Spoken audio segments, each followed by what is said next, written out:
স্বাগতম জানাচ্ছি আজকের প্রধান আন্তর্জাতিক সংবাদে। প্রথমেই সংবাদ শিরোনাম। ফ্রান্স যুক্তরাজ্যের পর এবার ফিলিস্তিনকে আনুষ্ঠানিক স্বীকৃতি দেবে কানাডা।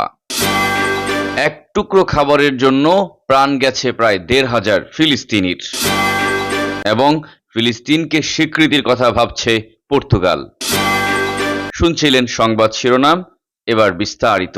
তার আগে অনুরোধ জানাতে চাই, ফিলিস্তিনের স্বাধীনতা চাইলে অবশ্যই কমেন্টে ইয়েস লিখুন। সেপ্টেম্বরে জাতিসংঘের সাধারণ পরিষদের পরবর্তী সভায় ফিলিস্তিন রাষ্ট্রকে আনুষ্ঠানিক স্বীকৃতি দেওয়ার পরিকল্পনা করছে কানাডা। কানাডার প্রধানমন্ত্রী মার্ক কার্নি বিষয়টি উল্লেখ করার পর ক্রুদ্ধ প্রতিক্রিয়া জানিয়েছেন মার্কিন প্রেসিডেন্ট ডোনাল্ড ট্রাম্প।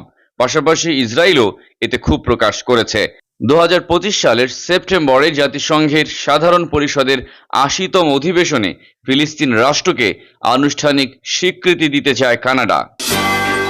শুধুমাত্র বেঁচে থাকার খাবার আনতে গিয়ে প্রাণ হারিয়েছেন ফিলিস্তিনের অবরুদ্ধ গাজা উপত্যকার ১৩৭৩ জন মানুষ।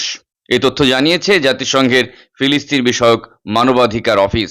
৮৫৯ জন নিহত হয়েছেন যুক্তরাষ্ট্র ইসরায়েল সমর্থিত গাজা মানবিক ফাউন্ডেশনের ত্রাণ কেন্দ্রের মধ্যে। অপরদিকে ত্রাণ কেন্দ্রে যাওয়ার সময় হত্যার শিকার হয়েছেন ৫১৪ জন। এই হত্যাকাণ্ড সংগঠিত করেছে ইসরায়েলি সেনারা। ফিলিস্তিনকে স্বাধীন ও সার্বভৌম রাষ্ট্র হিসেবে স্বীকৃতি দেওয়ার বিষয়ে রাষ্ট্রপতি ও সংসদের সঙ্গে আলোচনা করবে পর্তুগালের সরকার, এমন ঘোষণা দিয়েছে দেশটির প্রধানমন্ত্রীর কার্যালয়।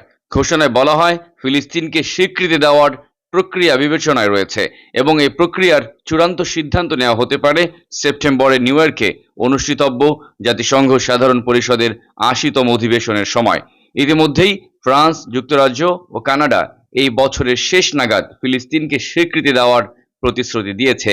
গাজা সংকটে ইসরায়েলের উপর চাপ বাড়ানো এবং দ্বিরাষ্ট্র সমাধানের সম্ভাবনাকে পুনরুজ্জীবিত করতেই এমন উদ্যোগ নিয়েছে পশ্চিমা এই দেশগুলো।